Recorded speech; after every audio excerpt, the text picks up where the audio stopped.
Hey there, John Morris here, johnmorrisonline.com, and welcome to another episode of The John Morris Show.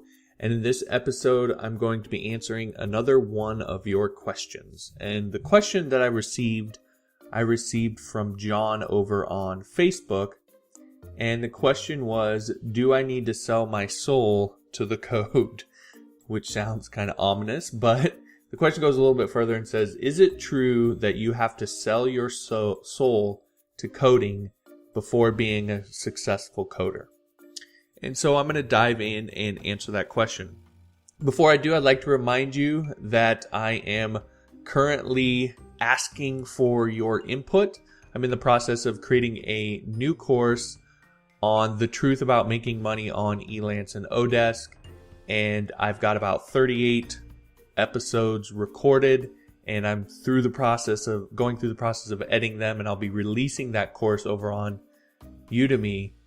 However, I want to make sure that I answer all your questions and I cover everything that you want to know about making money on Elance and Odesk. So if you could head on over to johnmorrisonline.com/Elance, I have a quick survey for you. It's just one question and it'll help me out a ton, and I would really appreciate it. So again, if you could head on over to johnmorrisonline.com/Elance, I would greatly appreciate it. All right, so with that out of the way, then what is the answer? Is it true that you have to sell your soul to coding? And my blunt answer is no. I actually think that it's the opposite. That the best coders that I know have a really good work-life balance the majority of the time. Now, they are able to hunker down and grind if necessary and go on a coding binge if necessary, but they actively put in a lot of effort to avoid those scenarios because they know that those scenarios lead to more stress, worse code, and eventually less success. Beyond that, I think that there is this myth of the mad scientist in the development world. So you see a movie like The Social Network, and you see Mark Zuckerberg in his dorm room at 2 a.m. drinking and coding up face mash and creating this new fancy thing. Or later on, it's him, doing the same thing when building Facebook and so forth. And you get this idea that that's what genius is. And we start to romanticize this idea of what genius is and think that we ourselves have to be this kind of mad scientist who's up all these crazy hours and sells our soul to the code in order to be successful. And we think that's what we want to be. But if you look at the long-term situation, I think it's pretty clear that a guy like Mark Zuckerberg is producing better work now than he did in those days. Now, what he produced then was something completely brand new, and it was something that maybe was more shocking or more revolutionary at the time. However, the actual work of the coding, although I don't know how much coding he really does now, but the actual work of building the product, I don't think you can even compare what it is now to what it was then. It's far and away better. Now, that doesn't mean that you like everything that they create. That's not what I'm saying. I'm saying the quality of what they are creating is far and away better compared. If you go back and compare that to the original Facebook, it's not even a comparison. Now, yes, he has a team that helps him do that now, but that's kind of the point. Because our romanticizing this idea of the mad genius causes us to do things that aren't actually helpful for creating great products. Writing code at 3 a.m. for 3 days in a row is probably not the best way to produce the best code. The best way to produce the best code is to be doing it when you're fully rested, you're in a groove, and you're going. That's probably a more likely scenario. The other thing is that we start to take on this idea that because we're a mad genius, we need to be some sort of lone wolf. and we need to do everything ourselves, and we can't build a team to help us. And so, again, we just take on all of these thoughts and these impressions about what it is that we're supposed to be in order to be a successful coder that are actually fairly destructive. And so it's important that you create a good work-life balance. Great coders do that, and they produce better work because of it. So if I've sold you on the idea that you need a better work-life balance, which hopefully I have, then here's some things that you can do to actually create better work-life balance. The first one is to actively build downtime into your schedule. So plan for the downtime.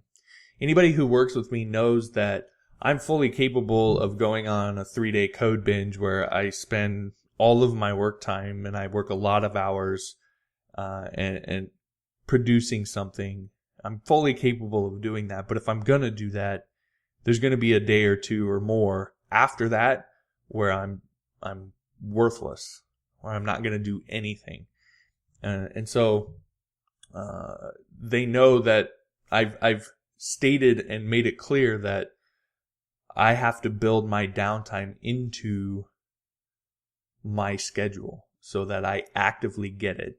Because if you don't, it's easy for you to set it aside and have more work to do, and have more work to do, and have more work to do. So you want to actively build it into your schedule, and you want to make sure you build both active and passive downtime into your schedule. So not just laying on the couch doing nothing, but also getting out and doing things, going to a movie. If it's the summertime, maybe you can go to the swimming pool, or maybe you can go to some sort of, maybe you have an adventure park or whatever around where you live. All the different activities around where you live that you could do, you want to actively build those into your schedule. They're going to help refresh you, and they're going to help give you a clearer mind and help you when you do sit down to actually code be a lot more focused, because you're not stressed out, you're not overwhelmed, and you're not exhausted. So again, build downtime into your schedule. Second, eliminate time and energy wasting activities. I can guarantee there are probably a handful of things that you do right now that just suck the energy out of you. This is one of the big reasons why I always advise coders to specialize, because there are a lot of things that you could do as a coder that you hate doing. And if you do those things just in order to earn income, they're going to suck the life out of you. And you end up doing bad work as a result of it. Now, I know everybody's got to pay the bills, but as much as possible, try to avoid those things. And if you absolutely have to do them, try and outsource them. I've taken on projects where there was probably 30 to 40% of the project I didn't want to do. And so I outsourced it to a friend of mine or somebody I knew that I trusted, or even somebody I hired to do that piece of the project for me, so I could only focus on the things that I enjoyed doing. That's not always possible, but as much as possible, eliminate the time and energy wasting things from your life, because they will suck you dry of your energy and cause you to be a lot more stressed out than you have to be. The third thing, and I'm kind of looking in the mirror here because I go off and on with this, but if there's one thing that you can do consistently to help you be a better coder that is totally unrelated to coding, it is exercise. And the reason is that exercising allows you to, one, it's really easy for coders to kind of get in this rut of low activity. And exercise helps break you out of that. And for me, it's really a mental thing, because when I don't exercise, I get in this really bad mentality that writing code is super hard work. And the fact is, it's not. I mean, I'm typing on a keyboard. I'm sitting in a chair typing on a keyboard. It's about the least physical exertion that I could actually do and still actually accomplish something. So it's not it's not a ton of work. Now it's a lot of mental work. I get that, but you want to get some physical exertion to just, for me again, is to mentally remind myself that there are things that are harder in this world than writing code. It also just, it's good for relieving stress and again, helping you refresh yourself and so forth. So when I exercise, I'm always in a lot better state of mind and produce a lot better code and a lot better projects. So find a way to be able to exercise regularly. And it's just going to help you live longer. What's the point of being successful if you die at 30? So get out and try and exercise as much as possible. The fourth thing then is, with all of this, realize that some is better than none. And I'm, again, a big culprit of this because I tend to be a perfectionist. And if I'm going to do something, I'm going to do it 100% all the way perfect. And the problem is that with that is that it's rarely possible. So focus on trying to get some and trying to build some downtime in your schedule. Try to eliminate some of the energy wasting activities. Try to get some exercise to start. And then as you get in a groove and you develop systems for handling it, you can expand it to be more and more. But don't get caught up in the mentality of all or nothing, because oftentimes you end up choosing nothing. The final one then is figure out if there's a way that you can outsource or automate errands. So this is, again, a big one for me because I have a lot of other things that I'm responsible for, with 3 kids in the house, being married and so forth. I have a lot of other things that I'm responsible for and that I got to do on a daily basis. So if there's some way that you can outsource or automate those errands, then try to do that. Maybe you can have instead of having to go shopping, you can have your groceries delivered to you. Or, maybe instead of you cleaning your house, you're able to hire someone to come in and clean your house. Or all the number of things that you have to do that are life related that you would consider errands. If there's some way that you can outsource those to somebody else, or you can make them a part of your routine in such a way that they're just automatic and you don't even think about them. You don't have to stress about them. You just do them and you don't worry about it. It doesn't take up a big part of your day and so forth. You want to offload those things as much as possible mentally from yourself. All right, so those are the 5 things that you can do to get greater work-life balance. And having greater work-life balance, I believe, is ultimately going to help you be more successful. And going back to the original question then, I don't think that you need to sell your soul to coding.